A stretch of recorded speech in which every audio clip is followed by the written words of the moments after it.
नमस्कार। जीएस फ्रेंडी में स्वागत है आप लोगों का। उम्मीद करती हूँ आप लोग अच्छे होंगे। हमारा आज का टॉपिक है अनुच्छेद 15। अनुच्छेद 15 समानता के अधिकार के अंतर्गत एक महत्वपूर्ण अनुच्छेद है। अनुच्छेद 15 आज से 3-4 साल पहले काफ़ी चर्चा में भी रहा था, क्योंकि इस पे एक हिंदी मूवी बनी थी आर्टिकल 15, जिसके अभिनेता आयुष्मान खुराना थे।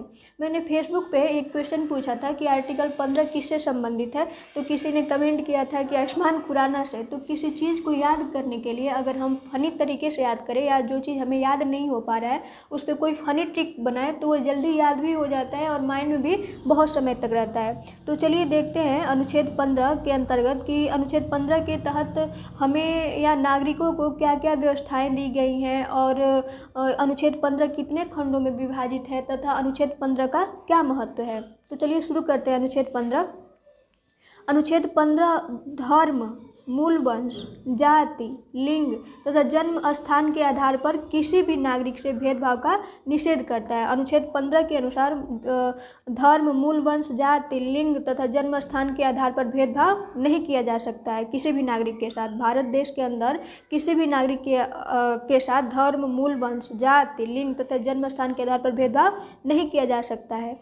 अनुच्छेद 15 तथा अनुच्छेद 16 में दिए गए मूल अधिकार सिर्फ भारतीय नागरिकों के लिए है। इससे पहले अनुच्छेद 14 हम लोग पढ़े, वो भारतीय नागरिक के साथ साथ विदेशियों के लिए भी था, लेकिन अनुच्छेद 15 अनुच्छेद 16 सिर्फ भारतीय नागरिक के लिए है। इसमें जो भी व्यवस्थाएं दी गई हैं, जो भी प्रावधान दिए गए हैं, वो सिर्फ भारतीय नागरिक के लिए है। अनुच्छेद 15 6 खंडों में बटा है। वर्तमान में अनुच्छेद 15 6 खंडों में बटा है। मूल संविधान में अनुच्छेद 15 सिर्फ 3 खंडों में था, और अब 3 खंड और इसमें जोड़ दिए गए हैं। जैसे जैसे संविधान परिवर्तन हुआ, संविधान संशोधन हुआ, वैसे वैसे खंड जुड़ते चले गए। अनुच्छेद 15 में वर्तमान में 6 खंड है। पहला खंड 1, खंड 2, खंड 3, खंड 4, खंड 5, खंड 6। तो चलिए आर्टिकल 15 खंड 1 को देखते हैं कि इसमें नागरिकों को क्या व्यवस्था या क्या प्रावधान दिया गया है। आर्टिकल 15 खंड 1 अनुच्छेद 15 खंड 1 में राज्य को आदेश दिया गया है कि वह केवल धर्म, मूल वंश, जाति, लिंग, जन्म स्थान के आधार पर भेदभाव नहीं करेगा। अनुच्छेद 15 में राज्य को आदेश दिया गया है कि वह केवल 5 आधार पर धर्म, मूल वंश, जाति, लिंग, जन्म स्थान के आधार पर किसी भी नागरिक के साथ भेदभाव नहीं करेगा। यहाँ केवल शब्द बहुत महत्वपूर्ण है, क्योंकि इन 5 आधारों के अलावा अगर किसी नागरिक के साथ दूसरे किसी आधार पर भेदभाव होता है तो वह अवैध या गैर कानूनी नहीं माना जाएगा। जैसे कि जन्म स्थान के आधार पर, जैसे नॉर्थ ईस्ट के लोगों के साथ जन्म स्थान के आधार पर भेदभाव होता है तो उसे अवैध या गैर कानूनी माना जाता है और दंड का प्रावधान भी है। लेकिन किसी व्यक्ति के साथ निवास स्थान के आधार पर भेदभाव होता है तो वह अवैध नहीं होगा या गैर कानूनी नहीं होगा। ठीक वैसे ही महिलाओं को जो मातृत्व अवकाश प्राप्त होता है, महिलाओं को जो मातृत्व अवकाश दिया जाता है, जो एक तरह से लैंगिक भेदभाव की श्रेणी में आएगा, लेकिन अवैध नहीं है, क्योंकि इसमें लिंग के साथ साथ महिलाओं के जैविक अंतर और उनसे उत्पन्न होने वाले परिणाम भी निहित हैं। अनुच्छेद 15 में दिए गए निषेध केवल राज्य के लिए है, वह प्राइवेट व्यक्तियों के लिए या निजी व्यक्तियों के लिए या निजी व्यक्तियों पर लागू नहीं होता है। अब अनुच्छेद 2 देखते हैं कि अनुच्छेद 2 में क्या कहा गया है। अनुच्छेद 15 खंड 2 देखते हैं कि अनुच्छेद 15 खंड 2 में क्या कहा गया है। अनुच्छेद 15 खंड 2 में राज्य के साथ साथ प्राइवेट व्यक्ति, यानी अनुच्छेद 1 में सिर्फ राज्य के लिए आदेश दिया गया था। अनुच्छेद 15 खंड 2 में राज्य के साथ साथ प्राइवेट व्यक्तियों को भी यह आदेश दिया गया है, निजी व्यक्तियों को भी आदेश दिया गया है कि नागरिकों के साथ सार्वजनिक स्थलों जैसे कुआं, तालाब, स्नान घाट, दुकान, सार्वजनिक भोजनालय, सार्वजनिक मनोरंजन के स्थानों में प्रवेश पर भेदभाव नहीं किया जाएगा। आज़ादी से पहले या अभी भी वर्तमान में भी कुछ जगहों पे जाति के आधार पे या निम्न जाति के आधार पे लोगों के साथ छुआछूत के आधार पे या जाति के आधार पर भेदभाव होता था कि आप इस जाति से हो, निम्न जाति से हो या हरिजन जाति से हो तो आप कुआं से पानी नहीं ले सकते हो, तालाब से पानी नहीं ले सकते हो, तालाब में प्रवेश से उन्हें वर्जित कर दिया जाता, कुआं से पानी निकालने से उन्हें वर्जित कर दिया गया था, स्नान घाट पे स्नान करने से उन्हें वर्जित किया कर दिया जाता था। तो इन सारी चीज़ों को अनुच्छेद 15 खंड 2 में निषेध कर दिया गया कि अगर ऐसा किया जाता है किसी भी व्यक्ति के साथ, चाहे वो राज्य के द्वारा किया जाता है या निजी व्यक्ति के द्वारा किया जाता है, तो वह गैर कानूनी और अवैध होगा। लेकिन अगर कुआं, तालाब या स्नान घाट या दुकान किसी व्यक्ति का निजी संपत्ति हो तो वह प्रवेश से वर्जित कर सकता है, वह भेदभाव कर सकता है और वह अवैध नहीं माना जाएगा। अनुच्छेद 12 खंड 2 का मूल उद्देश्य जाति व्यवस्था से उत्पन्न कुरीतियों को दूर करना है। अब अनुच्छेद 15 खंड 3 देखते हैं। अनुच्छेद 15 का खंड 3 देखते हैं। यह महिलाओं और बच्चों के लिए विशेष व्यवस्था की छूट है। अनुच्छेद 15 खंड 3 में महिलाओं और बच्चों के लिए विशेष व्यवस्था किया गया है। जैसे खंड 1 और खंड 2 में भेदभाव करने का निषेध किया गया था, भेदभाव करने से रोक लगाया गया था, लेकिन अनुच्छेद 15 खंड 3 इसका अपवाद है। अनुच्छेद 15 खंड 1 और खंड 2 का अपवाद है अनुच्छेद 15 खंड 3। अनुच्छेद 15 खंड 3 अनुच्छेद 1 और अनुच्छेद 2 में दिए गए सामान्य नियमों का अपवाद है। कैसे? इसमें कहा गया है कि अनुच्छेद 15 में कही गई कोई भी बात, यानी अनुच्छेद 15 के किसी भी खंड में कही गई कोई भी बात राज्य को महिलाओं एवं बच्चों के लिए विशेष प्रावधान करने से नहीं रोकेगी। अनुच्छेद 15 में कही गई कोई भी बात राज्य को महिला और बच्चों के लिए विशेष व्यवस्था करने से रोक नहीं सकता है। राज्य महिलाओं एवं बच्चों के लिए विशेष प्रावधान कर सकती है, जैसे बच्चों को निःशुल्क शिक्षा, सरकारी नौकरी में महिला आरक्षण, केवल महिलाओं के लिए शिक्षा संस्थान। जैसे कि मैंने बनारस हिंदू विश्वविद्यालय से ग्रेजुएशन पूरा किया है। बनारस हिंदू विश्वविद्यालय में एक महिला महाविद्यालय जो कि सिर्फ महिलाओं के लिए है, वहाँ से मैंने मेरा ग्रेजुएशन पूरा किया है। तो उस आधार पे महिलाओं के लिए शिक्षा संस्थान और प्रसूति अवकाश आदि को इस तरह के भेदभाव को अवैध नहीं माना जाएगा। तो यह एक अपवाद के रूप में है खंड 1 और खंड 2 के बाद। अब देखते हैं अनुच्छेद खंड 15 खंड 4। अब देखते हैं अनुच्छेद 15 का खंड 4, इसमें क्या नागरिकों के लिए व्यवस्था है या क्या प्रावधान किए गए हैं। तो अनुच्छेद 15 खंड 4 यह मूल संविधान में नहीं था। यह जो मूल संविधान था वो उसमें नहीं था, या बाद में जोड़ा गया। कब जोड़ा गया? तो प्रथम संविधान संशोधन 1991, जब पहला संविधान संशोधन हुआ तब अनुच्छेद 15 खंड 4 को जोड़ा गया। अनुच्छेद 15 खंड 4 अनुच्छेद 15 खंड 1 और खंड 2 का दूसरा अपवाद है। पहला अपवाद तो अनुच्छेद 15 खंड 3 था और दूसरा अपवाद अनुच्छेद 15 खंड 4 है। कैसे अपवाद है? तो अनुच्छेद 15 खंड 4 के अनुसार अनुसूचित जाति, अनुसूचित जनजाति एवं सामाजिक एवं शैक्षिक दृष्टि से पिछड़े वर्गों के लिए प्रावधान किया गया है। अनुसूचित जाति एवं अनुसूचित जनजाति के लिए एवं सामाजिक एवं शैक्षिक दृष्टि से जो लोग पिछड़े हैं उनके लिए विशेष व्यवस्था किया गया है। यह मद्रास बनाम चंपकम दोरायराजन केस जो कि 1900, ये चंपकम दोरायराजन एक महिला थी, तो मद्रास बनाम चंपकम दोरायराजन केस जो कि 1991 में हुआ था, में सर्वोच्च न्यायालय द्वारा दिए गए निर्णय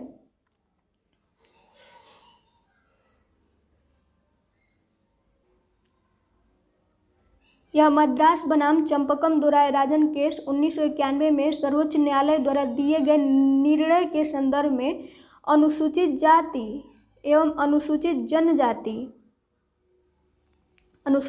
एवं अनुसूचित जनजाति की आरक्षण को बनाए रखने के लिए किया गया था। यह अनुसूचित जाति एवं अनुसूचित जनजाति के आरक्षण को बनाए रखने के लिए किया गया था। अनुच्छेद 15 खंड 4 के तहत राज्य को यह शक्ति दी गई कि वह सामाजिक तथा शैक्षिक दृष्टि से पिछड़े हुए वर्गों या अनुसूचित जातियों और अनुसूचित जनजातियों की उन्नति के लिए विशेष प्रावधान कर सकेगा एवं विशेष प्रावधानों को अनुच्छेद 15 का उल्लंघन नहीं माना जाएगा। अब अनुच्छेद 15 का खंड 5 देखते हैं कि इसमें नागरिकों को क्या व्यवस्था दी गई है या क्या प्रावधान उनके लिए किया गया है। यह भी मूल संविधान में नहीं था। यह 93वें संविधान संशोधन जो कि 2005 में हुआ, 93वां संविधान संशोधन जो कि 2005 में हुआ, में अनुच्छेद 15 खंड 5 जोड़ा गया। ये में है, मैं नहीं है, में अनुच्छेद 15 खंड 5 जोड़ा गया। अनुच्छेद 15 खंड 5 के अनुसार राज्य अनुसूचित जाति एवं अनुसूचित जनजाति व अन्य अभ्यर्थियों के लिए शिक्षा संस्थानों में विशेष प्रावधान जैसे नामांकन में आरक्षण कर सकता है। जैसे कि आप किसी भी विश्वविद्यालय का एंट्रेंस एग्ज़ाम देते हैं, चाहे बीएचयू का ही ले लीजिए, तो जनरल का कट ऑफ अलग जाता है, ओबीसी का कट ऑफ अलग जाता है, एससी एसटी का कट ऑफ बहुत ही कम जाता है।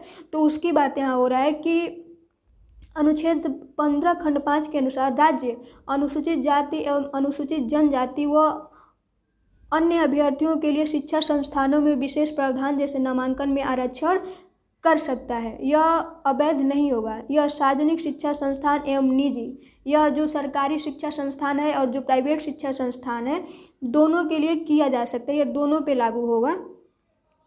इसका एकमात्र अपवाद अल्पसंख्यक शिक्षा संस्थान है, क्योंकि वह अल्पसंख्यकों के लिए पहले से ही रिजर्व है। इसका एकमात्र अपवाद अल्पसंख्यक शिक्षा संस्थान है, क्योंकि वह पहले से ही अल्पसंख्यकों के लिए रिजर्व कर दिया गया, तो उसमें दूसरा क्या रिजर्वेशन होगा। 2006 में संसद ने केंद्रीय शिक्षा संस्थान एवं 2006 में संसद ने केंद्रीय उच्च शिक्षा संस्थान के नामांकन में आरक्षण अधिनियम 2006 पारित किया।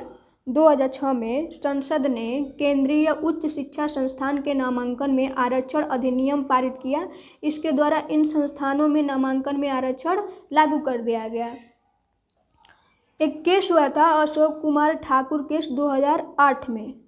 उन्होंने 93वां संविधान संशोधन आर्टिकल 15 का खंड 5 और 2006 का जो अभी ये पारित हुआ है, उसके खिलाफ, इन तीनों के खिलाफ ही उन्होंने कोर्ट में, सुप्रीम कोर्ट में चुनौती दी थी कि इन तीनों को रद्द कर दिया जाए। 2008 में एक अशोक कुमार ठाकुर केस हुआ था, जिसमें अशोक कुमार जी ने सुप्रीम कोर्ट में एक चुनौती दी थी कि 93वें संविधान संशोधन आर्टिकल 15 का खंड 5 और 2006 का जो संसद में कानून पारित हुआ कि केंद्रीय के उच्च शिक्षा संस्थान में नामांकन में आरक्षण अधिनियम पारित हुआ, उन तीनों के खिलाफ एक चुनौती दी थी कि इन तीनों को रद्द कर दिया जाए। लेकिन अशोक कुमार ठाकुर केस में सुप्रीम कोर्ट ने इन तीनों को वैध ठहराया और अभी भी लागू है।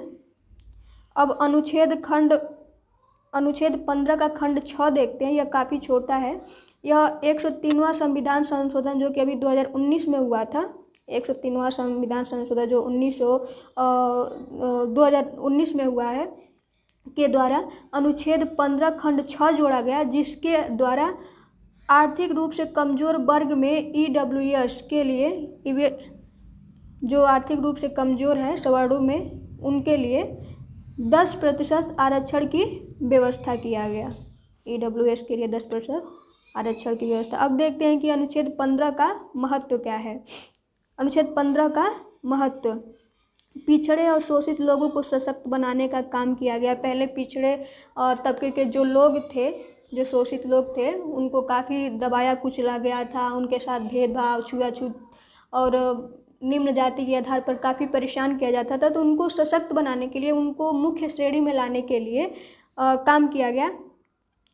राज्य के कमज़ोर वर्गों जैसे महिलाओं, बच्चों एवं सामाजिक एवं और शैक्षिक तौर पर पिछड़े तबकों के लिए अनुसूचित जाति, अनुसूचित जनजाति के उत्थान और सुरक्षा के लिए विशेष प्रावधान किए गए। राज्य के जो कमज़ोर वर्ग हैं, महिलाएं एवं बच्चे, सामाजिक और शैक्षिक तौर पे जो पिछड़े लोग थे, अनुसूचित जाति और अनुसूचित जनजाति के उत्थान के लिए विशेष व्यवस्था किया गया। अनुच्छेद 15 राज्य को यह भी अधिकार देता है कि अनुच्छेद 15 राज्य को यह भी अधिकार देता है कि सामाजिक और शैक्षिक रूप से पिछड़े अनुसूचित जाति एवं अनुसूचित जनजाति के छात्रों को प्राइवेट संस्थानों में दाखिले के लिए प्रावधान करें। जो लोग सामाजिक और शैक्षिक रूप से पिछड़े हैं, अनुसूचित जाति एवं अनुसूचित जनजाति के छात्र, उनके लिए निजी संस्थानों में भी दाखिले के लिए कोटा हो, रिजर्वेशन हो। दाखिले के लिए अंक, ये अंत नहीं है, यहाँ पे करेक्शन करिएगा। दाखिले के लिए अंक में छूट, शुल्क माफ़ी और आरक्षण देने का अधिकार भी अनुच्छेद 15 में मिला, 15 से मिला। जैसे कि आप BHU का ही ले लीजिए, JNU या DU का ही ले लीजिए कि जो अनुसूचित जाति अनुसूचित जनजाति होते हैं उनके जो कट ऑफ के मार्क्स होते हैं वो बहुत ही कम होते हैं, उसकी बात यहाँ कह रहा है। अनुसूचित जाति अनुसूचित जनजाति के छात्रों एवं कन्याओं को स्कूलों और कॉलेजों में दाखिले के लिए सीट आरक्षित, जैसे इनका सीट भी आरक्षित रहता है कि इतना सीट इस वर्ग के लिए, SC ST के लिए आरक्षित करने का अधिकार अनुच्छेद 15 खंड 3 और अनुच्छेद 15 खंड 4 में सुनिश्चित किया गया। अनुच्छेद, यहाँ ये मुझे नहीं है, वॉइस टाइपिंग में ये मिस्टेक करेक्शन करने के बावजूद भी रह गया है। यहाँ अनुच्छेद 15 का पालन बेहतर ढंग से हो, ये सुनिश्चित करने के लिए कई कानून बनाए गए हैं, यहाँ जाएंगे नहीं, बनाए गए हैं। जैसे अनुसूचित जाति एवं अनुसूचित जनजाति अत्याचार निरोध, अत्याचार मतलब कि अनुच्छेद 15 का बेहतर ढंग से पालन हो सके या सुनिश्चित करने के लिए कई कानून बनाए गए हैं, जैसे कि अनुसूचित जाति एवं अनुसूचित जनजाति अत्याचार अधिनियम 1989, दूसरा है हिंदू उत्तराधिकार अधिनियम 1956, मातृत्व लाभ अधिनियम 1961, महिलाओं